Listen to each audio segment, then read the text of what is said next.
Alright. I say we do a monetary game.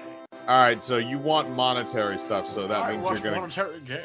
So that means you want to go to Gregor. Or do you want to do what Arch suggested and go get more people? I'll have him Uhtred decide. Why does he sound like an old man?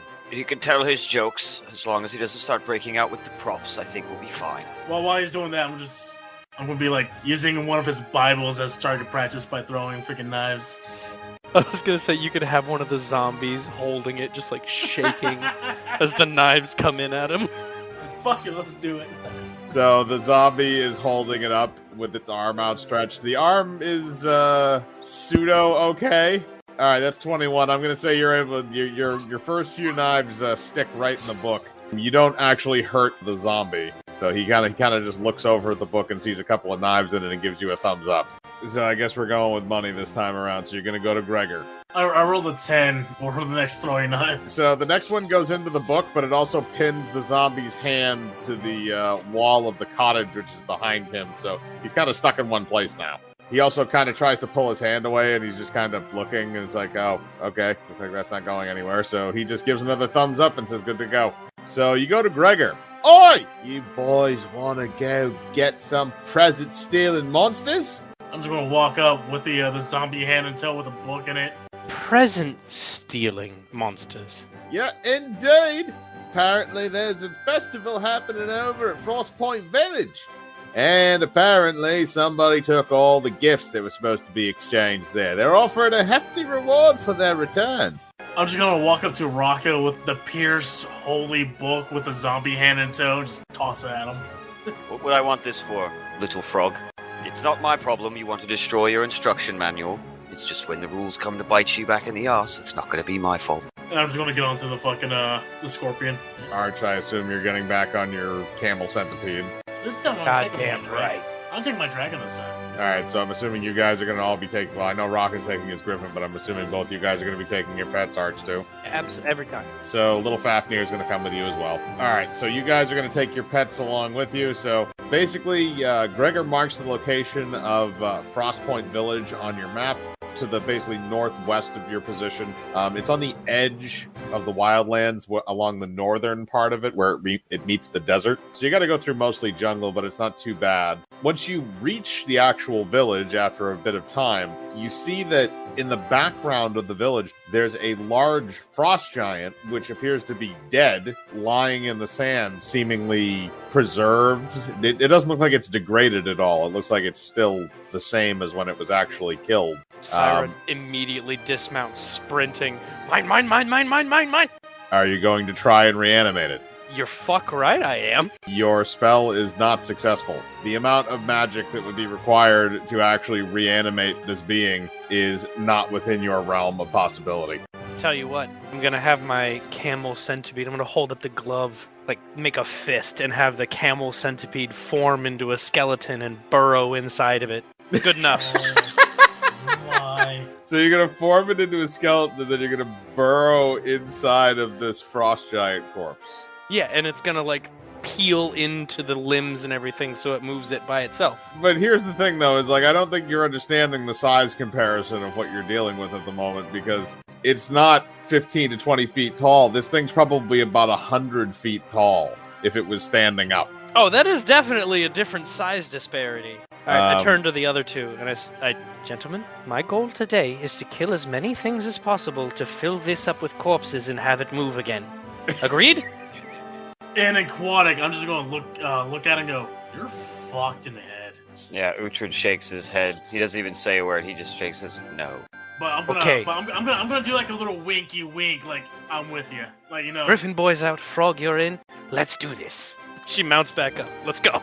There is the dead frost giant, which you've already seen, but there is a village that is located up closer to where the frost giant's head is kind of laying. It's a medium-sized village. There's a good amount of homes and stuff built around it. It's kind of built in the shadow of the head.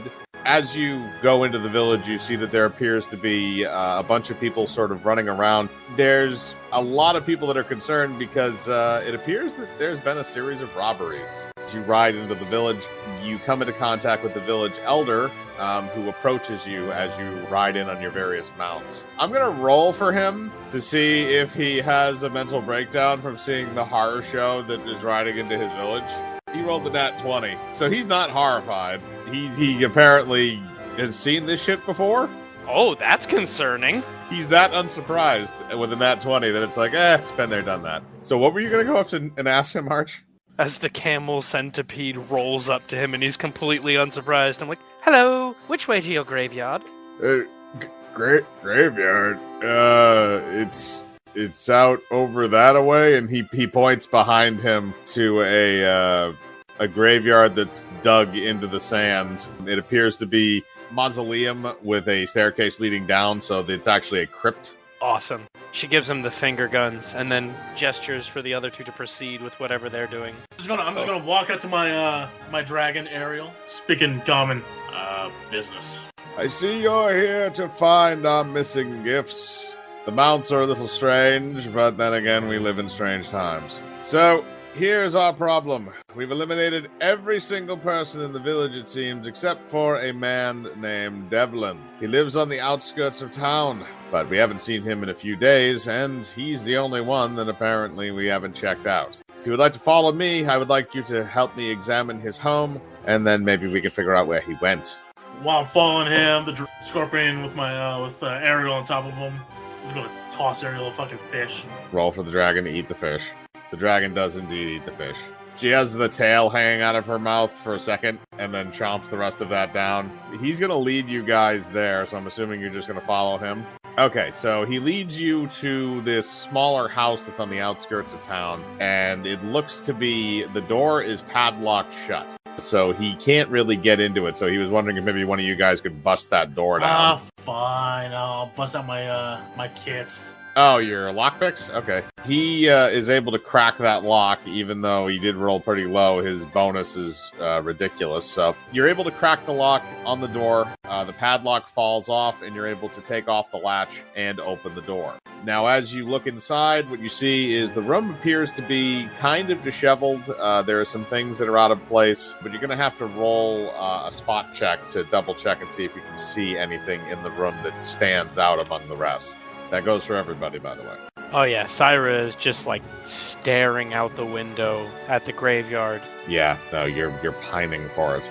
All right, so Cham, you got the highest, then Raka, then Arch. So yeah, Arch, you're staring out the window at the cemetery. There's a bead of saliva drooling out of the right side of your mouth as you're thinking about all the zombies that you are going to create. Raka, you kind of look around the room, but you don't really see anything. However, Cham, as Raka is walking around the room, you do notice that he steps on a floorboard that looks to be rather loose. I pry it up. You pry up the floorboard, and you find on the inside of it what appears to be a rag that is stained with blood. There looks like there may be something inside the rag. I open up the rag. Put that down, young man. You don't know where that's been. There could have been in a woman's nethers. The sinful. As he said that, I'm going to lock eyes with him, and I'm going to take a big whiff. He just throws up onto the frog. Okay, are you going to just, purposely vomit on him? No, this is uncontrolled. He just vomits and makes sure it lands on the frog. Constitution save to see if you can aim it correctly. You get a little bit on him, but ultimately you just get sick on the floor mostly. So inside the rag, you find what appears to be a blood-stained knife. This is also kind of interesting because it doesn't look like there's anything else in the room in terms of where the blood could have come from. Can I do some kind of appraising or whatever to see what I could identify this thing as? You mean the type of knife that it is? Yeah. Yeah, I'll let you roll an intelligence check for that. Okay, you can tell that it's basically just kind of a basic dagger. It can be used for anything from cutting burlap sacks up to skinning animals to doing whatever. It's just a very basic knife. Now, the other thing that you haven't checked, though, is to see if there's anything else below the floorboards. All right, then I'll do a search check. All right, you do have low light vision. Cham, you look down into the floorboard that you removed before, and you see what appears to be a staircase below the floor leading down. I say, people, there are something down here. Oh my goodness, what has happened? What has he done under his home? This is already peculiar. That knife. There's a carving on the handle. It belonged to Devlin. I've seen it on his waist belt before. And what did this tavern might have used it for? I don't know. Whatever it was, it involved blood. Who the fuck is Devlin? The man who owns this home. The only person in the village that we haven't questioned about the thefts. It seems that he disappeared. I'll check underneath. I'm gonna start moving down the staircase. Alright, you're gonna need to roll a couple of strength checks. You're gonna have to get those floorboards out of there. There's only one board removed right now, so you're probably gonna need to remove probably like 2 or 3. Yeah, so I'll just pry up the second one that I rolled the 22 and I'm just gonna slip through it. Alright, so you're down in the tunnelway, so Arch and Raka, you guys gonna peel up a couple more floorboards and follow him? I'm gonna let Raka do it. No, you can go ahead and summon one of your undead servants to lift the floorboards. Instead of that, I'm gonna yell, blasphemy! Yeah, this does seem like blasphemy, priest. You want me, a woman? Aren't I not allowed to do anything in your religion? Who said that? I've read your stupid book. That's the book that says obey men. Now get to it. Chop chop. I don't like that he's right. She's gonna start pulling up floorboards just really angrily. Okay, roll strength.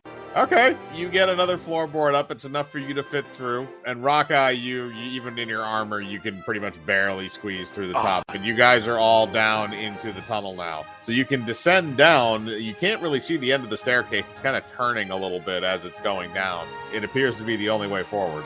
So I start going forward. I light up my hand and follow the frog. Fair enough. Now you have a light source, which means Raka can also see. You guys continue down the stairs until you reach what appears to be an open chamber. Keep in mind the village elder Palmer also followed you down there.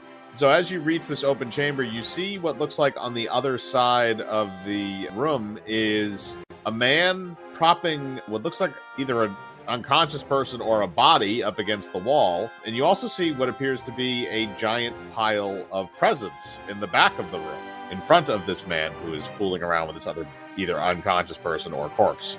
I turn to the other two. We kill him, right? I'm gonna use invisibility. You cast invisibility. I'm gonna go up near him to see what the fuck he's doing. Okay, you're gonna go up near him, so you're invisible. He has actually, since all of you did enter the room, Cham, this won't count for you because you went invisible before this. But I'm going to roll to see if he notices anybody actually entering the room. He does notice that a few people have entered, so he turns around to you. Cham, you can roll a spot check, and everybody else is going to have to roll a spot check as well. So Uhtred is going to approach him with a Bible and say, "Excuse me, sir, do you have time to speak about our Lord and Savior, the Boss in Raw?" While he's doing that, Saira comes up with her bone gauntlets and reloads the fists like Henry Cavill and comes around and starts swinging. You're gonna punch him in the face? Yes, absolutely. So before we do that for a second, you roll, the 23 is for the spot check. Yep. The other two do not notice this because they both rolled 6s. So basically what happens is you kind of get up on the wall, so you kind of have a semi side view of what's going on, and you notice that the man who is talking to Raka and Arch looks the exact same as the other man who's on the ground. The man who's on the ground also appears to be dead and have a stab wound in his side. Kill them all. Let God sort them out. Or I can once I bring them back. Let's go. Okay, so roll to attack on that. I will give you an additional +2, which would make that an 18. That will hit. There it is. 1d4 plus 3. All right, so you're going to do 5 damage, and you're going to punch him in the face. So you walk up while Raka is trying to explain to him the beauty of his religion. You walk up next to him and simply slug him right in the face. Keep in mind, you're wearing a bone gauntlet, so that shit's going to hurt like a motherfucker. So you do that, you smash him in the face, and then as soon as you strike him, he whips his head back around, and you see that there are various portions of his face that are off now. His face, his facial features have shifted. His face then proceeds to change back to its normal form. She punches him in the face. It sucks in and then pops back out, and she's like, "Oh, that's not good." You're gonna punch him well, now that you've punched him, you've initiated combat, so the only person that doesn't have to roll initiative at this point is Cham. Okay, I don't think he's gonna be going first. Purely frozen. Raka, you're gonna have to roll initiative. Oh, thank God somebody rolled something that wasn't complete AIDS. Raka, you're going to go first. Then it's going to be the guy that Arch just punched in the face, and then it's going to be Arch. So, Raka, what are you going to do? I'm going to cast Divine Favor on myself. It gives me +1 per 3 levels on attacking damage. And then I am going to take a step back and brace myself for an attack. So you do that, and then you get at a relatively safe distance before he's ready to start swinging. So now it is his turn. So his thing is that it doesn't appear that he has any weapons on him. However, he's going to move back to an area that's behind him and undo a latch on what appears to be a small little cabinet. He then pulls out a blunderbuss out of the cabinet. So he's going to have a chance to aim that at one person. However, he's taking a -2 because he's doing this very quickly. Saira points at it. That's not fair. Put it down! Since Raka appears to be the most dangerous foe that is in front of him, that's the person that he is going to actually be aiming at with it at first. And also, you take up the most room. That is an 18. Does that hit? Does not. He fires the blunderbuss, but it just like clangs off of your armor after a second. No damage is done. Your armor is just slightly scuffed. So now it's going to go down to Arch. Second verse, same as the first. I'm gonna punch him. Okay, punch. You're going to punch him again in the face. So roll to hit. Come here, you squishy Nice. shit can. Oh, yeah. Okay, that hits. All right, so that's another 4 damage. So basically, you just do the same thing that you did the first time. You slugged him right in the face, and his facial features, again, start, like, manipulating a little bit, and then they bounce back to what they're supposed to be. I mean, it does appear that you're hurting him. The problem is it's kind of hard to tell how much damage you're doing because his face is just kind of going back to the way it normally looked. While I'm studying, I want to see if I could roll to gather information to see what the fuck he is. Because obviously, he's not a human. Okay, 22. Okay. Basically, what you're able to tell is that he is not human, but he seems to be a creature that can alter his appearance. You also draw the conclusion that, based on the fact that the corpse that's in the room that he was fooling around with looks exactly like him, this is a creature that has taken on the likeness of the dead man. So he's the doppelganger. Got it. Do you want to do the death attack? Hold up. So Yeah, that's a 17. All right, should I roll again for the second attack as well? If you would like, yes. Okay, the second attack does not hit. 47 total damage. Okay, he's dead. You cut him in half with the Darksaber, and the top and bottom halves of him fall to the ground. As that happens, you see that it appears his doppelganger appearance has changed. Well, he's returned to his normal appearance, which is kind of like a dark bluish skin thing with like glowing, weird looking white eyes and shit. It looks fucked up. It is dead. You can search the room to see if you can find anything else. The presents are there, so those can be taken back. Frog, do you still have that knife from upstairs? I'm just gonna toss the knife to her. I'm gonna start skinning it. Okay, dexterity check. What do you do? This is bad. I was gonna say, do you want me to do it since that's my specialty? That's a 9. As I see how inexperienced she is, I'm just gonna take the knife and I'm gonna do it myself. He already made the roll, so what I'm going to do is you can roll to assist. And it's a Fucking nat Christ. 20, of course. You are the best assistant ever, and you guys managed to skin the top and bottom halves of the doppelganger, so you now have a nice, big, fat bag full of bloody doppelganger skin. Then I move on to the corpse. The other corpse. The other corpse, the guy. Okay. Yeah. So he is sitting over in the corner of the room. He's propped up against the wall. You can see that he is very much dead. His eyes are locked open, and he has an older-looking stab wound on his side, and his clothes in that area are stained with blood. So I can pretty much assess that he's been dead for quite a while. If you want an exact amount, you can try and roll and discern it, but it's clear that the body has been here for multiple days. That's a 19. You can tell that the body's been there for roughly a week. I say, this man's been dead for an entire week. The village elder approaches the dead man and exclaims that, "Oh my word, this is Devlin. That creature was impersonating him." I'd like to point out that he approaches as I'm halfway through cutting his shirt off and starting to carve. Okay, you're gonna skin Devlin's body now. Yeah, I need material for the armor. Remember, I wear literal flesh. Another dexterity check to skin him. Well, why is that? I'm gonna use sleep on the guy. The Elder. So, Cham, you use sleep on the Elder. He immediately rolls his eyes up and passes out on the floor. At the same time, Arch, you begin carving chunks of flesh off Oh my god! Oh, for fuck. Another one? I'm assisting. The fuck? Okay. All right, you're assisting. All right, so, Cham, because you rolled the nat 20, same thing as last time. You're the perfect assistant. You managed to totally skin Devlin, and now, Arch, you have more flesh. Excellent. I just roll them up like a fucking rug and shove them in a pack. So now you have all of that. Cham, you rolled a 19 before to search the room. You find in the same little cabinet that the doppelganger pulled out the blunderbuss, you find what appears to be a book with a leather strapping around it. I'm gonna grab the book with the leather strapping. You grab the book. I'm gonna open the book. You open the book. It appears, from looking at it, it is written in common. It appears that it is some form of a diary that was being kept by the doppelganger. I'm gonna start reading.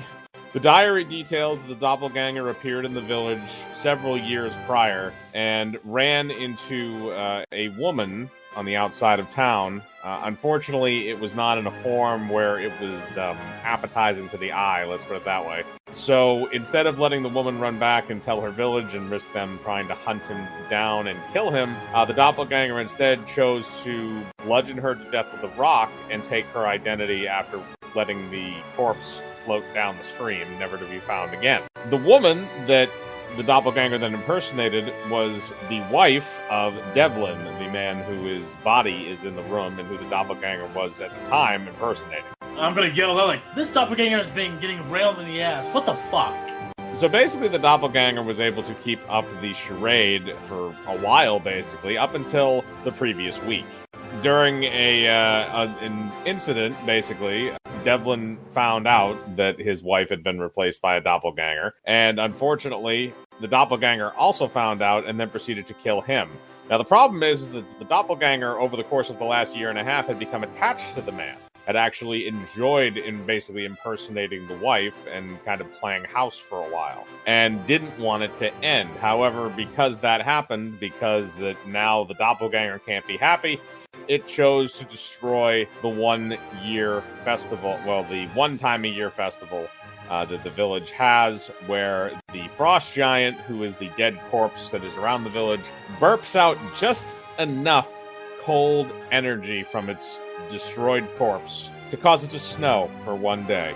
So what you're saying is, if we steal that body out there, we get free snow in the desert. You would never have enough magic to reinstitute that body.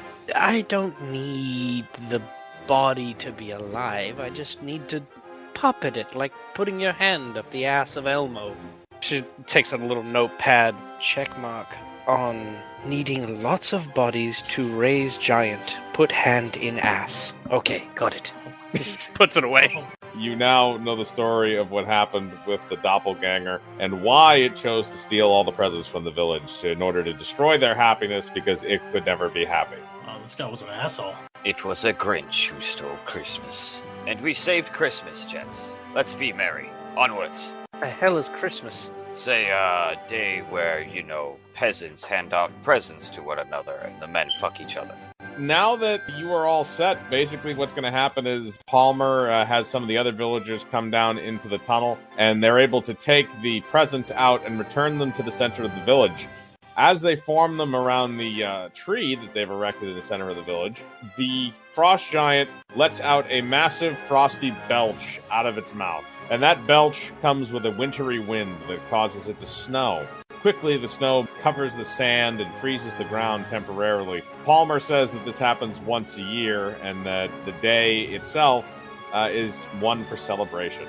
So as you're saying this, everybody is celebrating, and Palmer says, as payment, they can pick one present from the pile for them to take home. They said there's usually very exorbitant gifts inside, but they deserve whatever, or you deserve whatever is in there.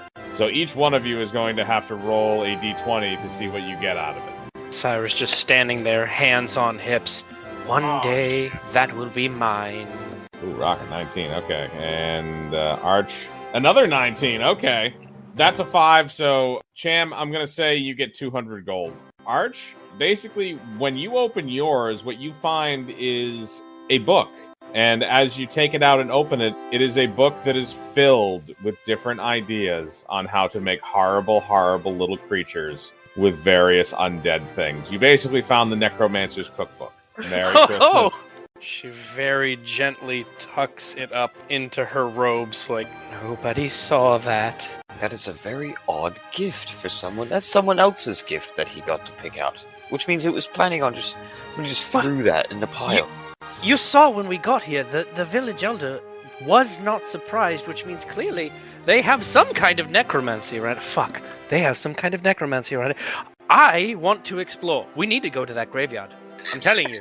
This is bullshit. They've got the necromancy book. The guy's not afraid of the goddamn camels. This is insane. So, Raka, you open up your box, and inside it appears that there is a bandana. Looks like a green bandana. You're not sure what it does.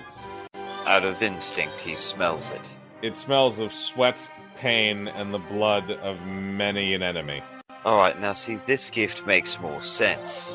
Somebody's old sweaty bandana. This was your papa's while he worked in the farm field. And then I just kind of stick it on my head. You tie the bandana around your head. You now have the ability to go into a berserker rage at any point or time that you desire. I'm just gonna look at my gift, the 200 gold. I'm like, man, that's bullshit. I'm gonna use sneak. I'm gonna try to get another gift. Okay, you're gonna use sneak and try and get another gift. Okay, so roll a move silently check.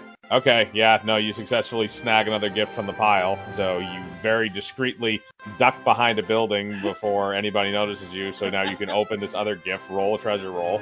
Okay, that's a 13. You open up the this particular gift box, and inside of it appears to be a very ornate-looking grappling hook. However, it's not a grappling hook attached to rope. It appears to be attached to some form of a pulley device. All right. I'm going to go with Saira to investigate the area. Art, so specifically you want to investigate the crypt.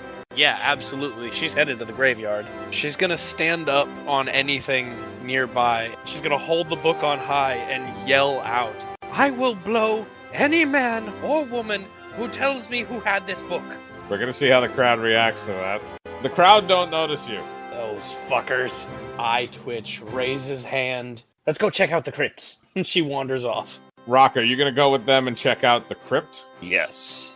All right, so you guys travel back to where you originally talked with the Elder, and you see that there is the crypt opening. You walk up to it. It's a mausoleum. It has like one of those wrought iron gate doors, but it's not really locked. It's just kind of shut and latched a little bit. It is a common space, so you can go in there. The only thing is they will be checking afterwards in case anything is disturbed. Oh, what are they gonna do? Fight the zombies of their beloved whatever? I don't care. All right, so you guys are going to go down into the crypt. It is dark in there, so you will need a light source. Arch, I'm assuming you're just going to use light. Oh, yeah, she just snaps the fingers like Thanos snap and the light comes on. Fair enough. So that means you and Raka can see. Cham, you can already see pretty much anyway because of the low light vision. Yeah. So you guys go down there. So, Arch, what are you looking for specifically? Are you just trying to find bodies or? Bodies, treasure, anything of the above. And also, let's be real. Whoever wrote this book would be here if they weren't at the party. And judging by the kind of nerds that would do it, they're not at the party. So that's what she's like. She's in there like, this would be the second place I would go when I wasn't accepted into prom. I mean, this guy. You're all going to have to roll a search check. Oh, that is awful. Don't worry. Papa Frog has you. Raka, you want to roll a search check? Hey! Okay, yeah, no, that's... So, yeah, Cham and Raka, you guys both notice this. Arch, you're just kind of, like, fumbling around and just, like, feeling stuff and, like, looking through things. You knock over, like, some old bones and stuff like that. Cham and Raka, you see what appears to be a figure standing in the corner of the room, shrouded in darkness. It appears to be somebody in a cloak. I'm just gonna walk up to him in the cloak, the dude in the cloak. Okay, you walk up to him. He doesn't appear to respond to you. Hi, Shane, lad. Why are you down here in the crypt? He looks at you for a second. You can't really see his face because the hood is kind of over enough where it's still very much in shadow, even with the light spell. But he just kind of looks at you and says, Saira. Oh, great, Saira. You got the fucking fanboy. Fanboy? She whips around. that's me. I'm Saira. What is it? You remember me. Do I? You're going to have to roll a wisdom check if you want to see if you actually know who he is. That's a 10. Okay. 10. You see a lot of undead people in your line of work, so he doesn't really stick out to you all that much. I see a lot of undead. Your moles aren't very familiar. Your teeth. Maybe if I see your penis. You want to take your pants down? Basically, what the cloaked figure does is he pulls his cloak away around his neck, and you see what appears to be an S carved into his shoulder. You marked me. She looks at it. Did I go through a Zorro phase? I'm gonna run up to him like, "Where's Lost Lane?" Now that he has his attention fixated on Arch, he is not paying attention to either of you. You're gonna have to be a lot more specific, darling. I do a lot of bad things to a lot of people. I have a bag full of skin right here. Would you like to see? I can show you. My name is Pontus. And I'm going to have you roll an intelligence check to see if you remember everything. So that's 21. So you remember that during a lot of your magical training, when you were learning how to resurrect the undead, there was one other person that you were paired with a lot of the time under the necromancer that you learned under, and his name was Pontus. You two actually became very good friends. Unfortunately, he died. He was the first person that you ever resurrected from the dead. You carved the letter of your first name into him as a sign that he was yours. That's pretty fucked up, Saira. Yeah, that's kind of fucked up, man. You have to understand, Zorro had just come out, and I was in a phase. Why are you here? Didn't you get unsummoned? Didn't I release the magic? I'm not sure, what's going on? Well, it's obvious. He's here for revenge. Okay, Great story. Frog, could you take care of it, please? He looks at all of you and says, "No revenge." Well, that's better, I suppose. What can I use the glove and form his vocal cords so he can speak like a normal person? You can attempt to. I'm gonna go ahead and do that. All right, roll for it. You cast the spell, but it has absolutely no effect. Pontus then removes a little bit of the front part of his cloak and pulls it down so that you can see that there appears to be a talisman embedded into his chest. This keeps me alive and sentient. Is that any of my work? No. So, where'd you get it? And also, what's happening? Still not clear. I don't know how I came to be. You de-summoned me. Then I was alive again. Don't know who, don't know how. So did you come back looking for cuddles? You were all that bound me to this world. Why would I seek something else? Undead boyfriend. I'm down. Let's go. No, I think you're his mother, is what he's saying. You're saying he's got a mommy thing. Alright, I'm down. I recommend breastfeeding. It's much better for their health. I shall take that into advisement. Pontus agrees to come with you. Alright, come along, I suppose. Thank you. Say, would you like some new skin? You're looking a little haggard. I'm afraid nothing can be changed on me due to the talisman's powers. Well, I don't mean to say to change you. I figured that one out. It's very interesting. I'm going to have to study you in depth very soon. I mean, literally, I can put the skin on you. I've got it. It's like a suit. You know, I cut it. Well, the frog cut it. He's very good at it. She does finger guns. All right, let's get the fuck out of here. Hey, what? Yes. Uhtred approaches him from behind with a Bible. Pontus, my good man, you may not be able to be changed, but you can find salvation through the bottom raw. And hands him the Bible. He begins reading. Yes, lad. Have any questions? Go ahead and ask Sarah. Name's All right. not Sarah, you cunt.